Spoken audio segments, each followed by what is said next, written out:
نن زموږ په معاشره کې څه حالت دی؟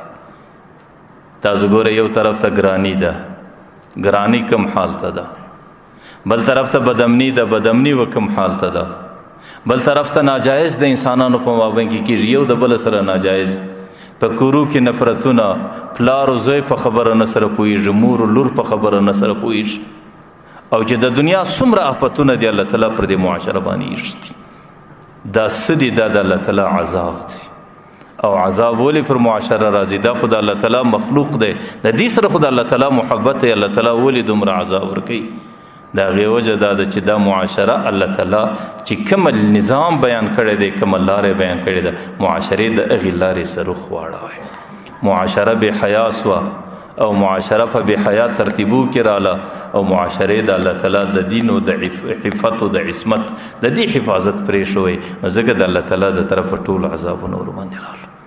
ډېر خلک سړي ته په واټساپ کې وایي مولوي صاحب په کور کې داسې اختلاف دی، په کور کې مسکنت دی، په کور کې درپدري ده، ته یې وظیفه راوړه. ګوره دا خبرې د وظیفو سره کار نه لري، نه دا په وظیفو باندې بدلیږي، نه په وظیفو باندې دا خبرې سمیږي، نه په وظیفو باندې ارزاني راځي، نه په وظیفو باندې په کور کې اتفاق راځي.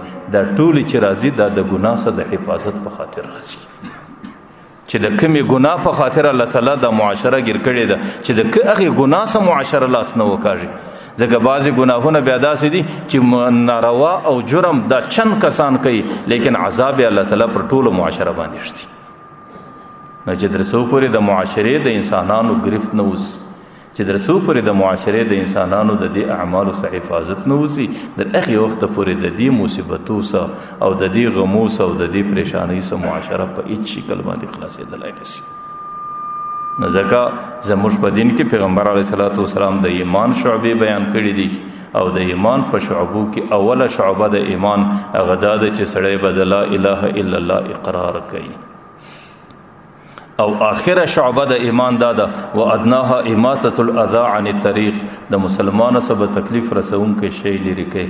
په خپله زندگی باندې به مسلمان ته تکلیف نه رسوي، کوشش به دا کوي چې زما د عمله څخه مسلمان ته وسعی ورسیږي. او به د دې ټولو شعبو په مابین کې د اسلام په شعبو کې اهمیت والا شعبه دا ده. پیغمبر علیه السلام په ټولو کې دا یوه اهمه ذکر کړې ده، الحیاء شعبة من الایمان.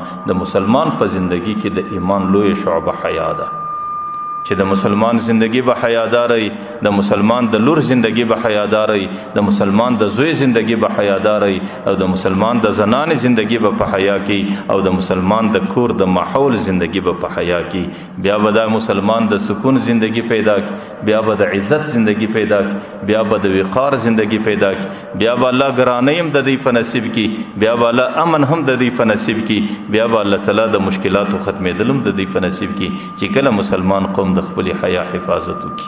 الله تعالی دې زموږ او ستاسو د حیا حفاظت وکړي. الله تعالی دې خبرو باندې د عمل کولو توفیق ورکړي.